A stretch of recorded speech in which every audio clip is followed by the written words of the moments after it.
Hi guys, welcome back to the Pharma Daily. And in today's video, we are going to talk to Dr. Rohan Jain, who's a urologist. And आज हम इनसे क्यों मिल रहे हैं? क्योंकि 13th October we are celebrating and observing this day as Urology Awareness Day, and that is why we have one of the greatest and the most famous urologist of Indore with us, Dr. Rohan Jain. He's an MBBS, he's MS and MCH in urology. And अगर आपको इन सब चीज़ों का मतलब समझ नहीं आया है तो सर हमें समझाएंगे what are the meaning and what is the reason why we are here talking today. Urology जो है ये यूरिनरी ट्रैक्ट सिस्टम से रिलेटेड एक साइंस है और एक बहुत इम्पॉर्टेंट डिजीज सेक्शन है हमारी बॉडी का, right? So that's why it is important to talk about urology and all the urological diseases ताकि हम पेशेंट्स को अवेयर कर पाए। एंड द फार्मा डेली में जहाँ पे हम बहुत सारे डॉक्टर्स और एक्सपर्ट्स के साथ बात करते हैं, today we are trying to spread urology awareness. Okay, so doctor Rohan please go ahead.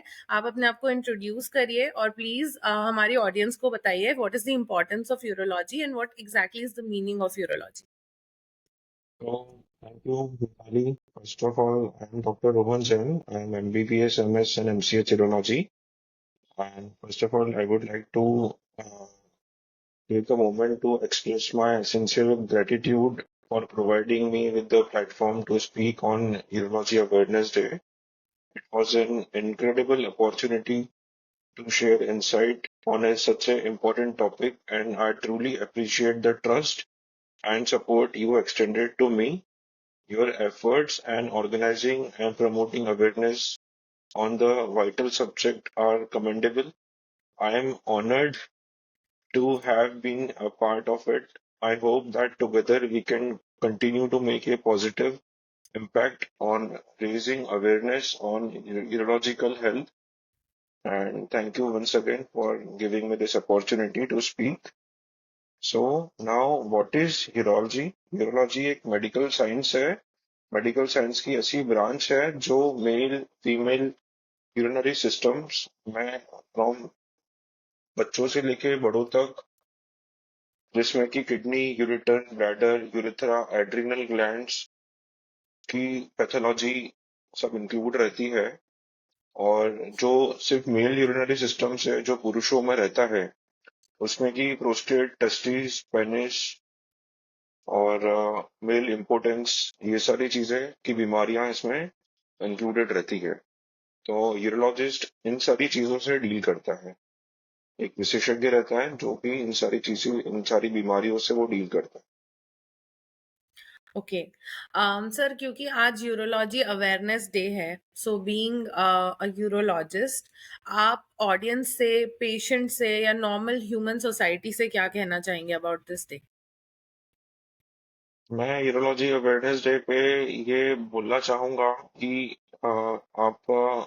आपको कुछ भी इन सारी मैं बीमारियों के बारे में आपको बताऊंगा और अर्ली सिम्टम्स के बारे में भी आपको जानकारी दूंगा। तो आपको इनमें से किसी भी चीज की समस्या रहती है तो आप जल्दी से जल्दी किसी क्वालिफाइड यूरोलॉजिस्ट से मिले और उनको आप दिखाएं। ये मेरी सलाह रहेगी। ओके सर, जैसे हमने डिसाइड किया था आज की टॉक में, can we start decoding one by one what are the different types of urological diseases? जैसे अगर हम मेन यूरोलॉजिकल हेल्थ की बात करें तो कौन कौन ओके। सी ऐसी डिजीजेस हैं और क्या सिम्टम्स हमें देखने को मिलते हैं, कब हमें एक यूरोलॉजिस्ट को दिखाना चाहिए? ओके। तो फर्स्ट ऑफ ऑल मैं हिंदी में बताना चाहूंगा कि यूरोलॉजिस्ट को कब दिखाना चाहिए। सबसे पहले तो आपको यदि पेशाब यूरिन करते समय आपको दर्द हो रहा है या पेशाब में जलन हो रही है, उसमें खून आ रहा है, पेशाब लाल आ रही है या कुछ सफेद पदार्थ का आना है, तो इस समय आपको यूरोलॉजिस्ट से मिलना चाहिए।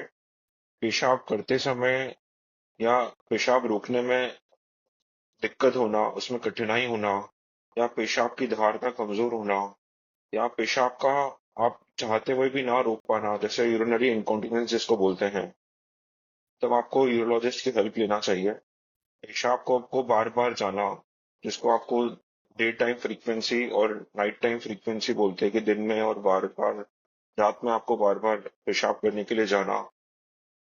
है ना। तो इस समय आपको यूरोलॉजिस्ट की हेल्प लेना चाहिए, उसको यूरोलॉजिस्ट को जाके आपको दिखाना चाहिए।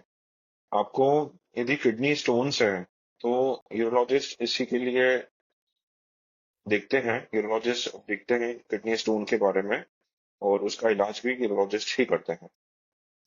पुरुषों में प्रोस्टेट की तकलीफ होना, जिसको आप आमतौर पे प्रोस्टेट बढ़ना बोलते हैं, इसको मेडिकल टर्म में बिनाइन प्रोस्टेटिक एनलार्जमेंट बोलते हैं। ओके, तो ये 50 साल की उम्र से बढ़ता है, सिर्फ पुरुषों में रहता है ये। तो इसके कारण यदि आपको पेशाब करने में कोई कठिनाई हो रही है तो इसके कारण आपको, तब आपको यूरोलॉजिस्ट की हेल्प लेना चाहिए, यूरोलॉजिस्ट को दिखाना चाहिए। यूरेथ्रल स्ट्रक्चर रहता है, यदि जो पेशाब की जो नली रहती है उसको अपन यूरेथ्रा बोलते हैं, यदि उसमें सकरापन रहता है उसको यूरेथ्रल स्ट्रक्चर बोलते हैं। यदि रास्ता कमजोर है, रास्ता बारीक है, तो यूरोलॉजिस्ट उससे डील करता है और उसका इलाज करता है। और भी कई सारी समस्या हैं, जैसे कि पुरुषों में प्रोस्टेट कैंसर होता है, इरेक्टाइल डिसफंक्शन होता है, मेल इनफर्टिलिटी रहती है, तो इस चीज का इलाज भी यूरोलॉजिस्ट करता है। और जैसे मैं फीमेल्स में बताना चाहूंगा कि जी सर। यूरिनरी ट्रैक्ट इन्फेक्शन जो रहता है, पुरुषों में भी हो सकता है बट फीमेल्स में थोड़ा कॉमन रहता है।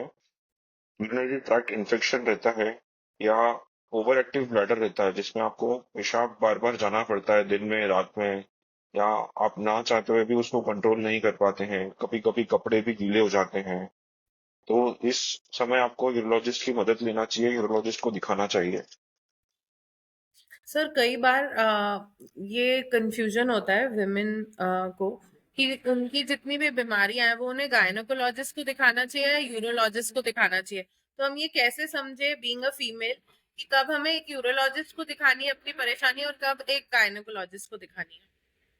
जो मेल मेल में तो सारी चीजें आपको यूरोलॉजिस्ट ही देखता है, बट फीमेल में जो रिप्रोडक्टिव ट्रैक्ट की जो डिसीजेस है, जैसे मेंस्ट्रुअल प्रॉब्लम्स जब रहती है, तब वो गायनेकोलॉजिस्ट देखती है। बट यूरिनरी कोई समस्या रहती है, यदि यूरिन कंट्रोल ना हो पाना, या यूरिन बार बार जाना दिन में या रात में, या यूरिनरी कोई ट्रैक्ट इन्फेक्शन होता है, पेशाब में कभी जलन होती है, पेशाब करते समय दर्द होता है, या कुछ सफेद पदार्थ का आना रहता है, या कभी खून आता है पेशाब की जगह, या फीमेल में भी किडनी स्टोन्स जो रहते हैं वो भी यूरोलॉजिस्ट ही देखता है। इस समय आपको यूरोलॉजिस्ट की मदद लेना चाहिए, यूरोलॉजिस्ट को दिखाना चाहिए। ओके। सर मेरा अगला सवाल बच्चों से रिलेटेड है। जो चिल्ड्रन है वो अपने दर्द को अपने पेन को ठीक से एक्सप्रेस नहीं कर पाते हैं। तो माता पिता को कब ध्यान देना चाहिए कि अगर बच्चे को कोई भी तकलीफ हो रही है तो उसे कब यूरोलॉजिस्ट को दिखाना चाहिए, क्या सिम्टम्स बच्चों में देखते रहना चाहिए जिससे कि यूरोलॉजिस्ट के पास ले जाया जाए, कब पता चलेगा। यदि बच्चों को यूरिन करते समय, पेशाब करते समय वो रोता है बच्चा, या पेशाब करने में कठिनाई रहती है बच्चों को, या बच्चे कभी कभी बेड वेटिंग करते हैं, एक समय रहता है, समय की सीमा रहती है कि जब तक उस उम्र तक आपको, यदि बेड वेटिंग करता है, उसके आगे आपको यूरोलॉजिस्ट की सलाह लेना चाहिए।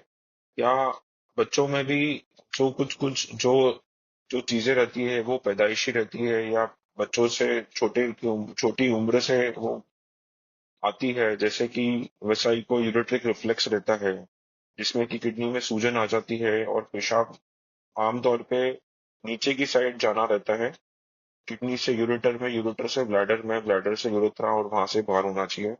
बट पेशाब करते समय ये दोबारा से किडनी में जाता है पेशाब, जिसको रिफ्लक्स बोलते हैं, और इस समय आपको यूरोलॉजिस्ट की सलाह लेना चाहिए। आपको और भी और समस्या रहती है जो पैदाइशी रहती है, जो बचपन में जब बच्चा माँ के पेट में रहता है तब से आपको रहती है समस्या। जैसे यदि मेल चाइल्ड रहता है, बच्चा यदि मेल चाइल्ड रहता है, तो उसके दोनों टेस्टिकल्स आपके नीचे रहना चाहिए। यदि टेस्टिस एक भी ऊपर है या दोनों ऊपर है, पेट में है, या आपको नहीं समझ में आ रही है, आपको फील नहीं हो रही है, तो उसको अनडिसेंडेड टेस्टिस बोलते हैं। और उसका फिर आपको जल्दी से जल्दी यूरोलॉजिस्ट को दिखाना चाहिए, उसका इलाज कराना चाहिए। दूसरी चीज है, एक पोस्टीरियर यूरेथ्रल वाल्व्स रहता है, जो आपके पेशाब के जो रास्ते में एक पर्दा रहता है, जिसके कारण कि पूरा पेशाब नीचे नहीं हो पाता है और किडनी में सूजन आ जाती है और दूसरी समस्याएं आ जाती है। तो उसके लिए भी आपको यूरोलॉजिस्ट को दिखा के उनकी हेल्प लेना चाहिए, उनकी सलाह लेना चाहिए। दूसरा रहता है कि हाइपोस्पेडियास या एपिस्पेडियास, जो आपका जो पेशाब करने का जो रास्ता रहता है, वो नॉर्मली ऊपर की साइड में खुलता है।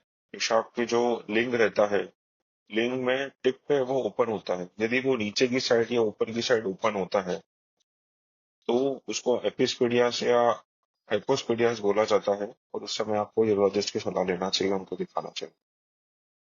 या बच्चों में किडनी स्टोन रहता है, तो भी आपको यूरोलॉजिस्ट की सलाह लेना चाहिए, उनको दिखाना चाहिए।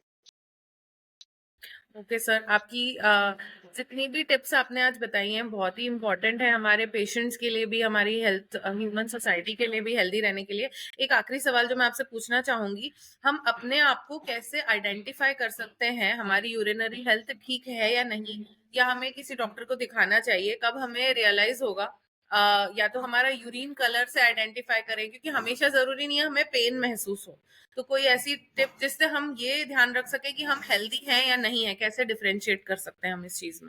देखिए, आपको नॉर्मली 3 से 4 दफे आप यूरिन जा रहे हैं, रात में आपको यूरिन बार बार नहीं आ रही है, पेशाब की धार एकदम अच्छी है, और यदि आप पुरुष हैं, 50 साल से उम्र ज्यादा है आपकी, और तो एक बार आपको रूटीनली एक बार आप चेकअप कराना चाहिए।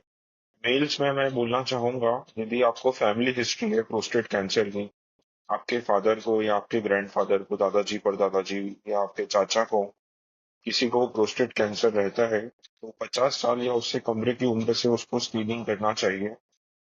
मैं दूसरी टिप्स देना चाहूंगा, जो 50 साल के जो मेल्स रहते हैं, पुरुष जो रहते हैं, उनको पेशाब करने के लिए पूरा समय देना चाहिए, अच्छे से पेशाब करना चाहिए। शराब या कैफीन युक्त पदार्थ जैसे कि कॉफी है, चाय है या कोला है, ऐसे शाम में या कम मात्रा में लेना चाहिए। रात में जिनको ज्यादा पेशाब जाना रहता है, तो उनको शाम को या रात में कम से कम पानी का सेवन लें, और ये कैफीन युक्त पदार्थ कम लें।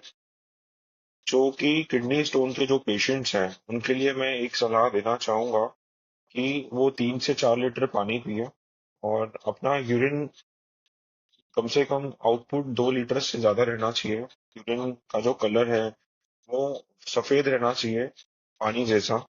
यदि वो पीला आ रहा है, तो इसका मतलब आपके पानी की मात्रा कम है आपके शरीर में, तो आपको पानी का सेवन ज्यादा करना चाहिए। पानी पीते समय आप उसमें नींबू वगैरह डाल सकते हैं, जिससे कि वो विटामिन सी रहता है उसमें, तो उससे भी यूरिनरी स्टोन फॉर्मेशन कम होता है। दूसरी चीज मैं बोलना चाहूंगा कि खाने में आपको नमक कम से कम लेना चाहिए, नमक की मात्रा कम लेना चाहिए, इससे कि किडनी स्टोन का फॉर्मेशन कम होता है। तीसरी चीज मैं बोलना चाहूंगा कि ज्यादा मात्रा में आपको फल या हरी सब्जी का सेवन करना चाहिए। और इसके अलावा, यदि आप हाई प्रोटीन डाइट लेते हैं, जैसे कि नॉनवेज वगैरह खाते हैं, एग्स खाते हैं, मछली है, मटन है, तो इन सब का सेवन कम से कम या नहीं करना चाहिए, ये मेरी सलाह रहेगी। और ऑक्सीलेट रिच पदार्थ जो रहते हैं, जैसे कि चॉकलेट है, या आपका जो नट्स है, या स्पिनच है, पालक है, तो इनका सेवन कम करना चाहिए, जिससे कि स्टोन फॉर्मेशन कम हो। Thank you so much, sir, for your valuable time and for this awareness that you have created. It will help a lot of people, and we'll be meeting you soon for a podcast full fledged on urology. हम इस subject को बहुत अच्छे से decode करेंगे आपके साथ मिलके। Thank you so much for your time today. Thank you. Thank you, बता। नमस्कार।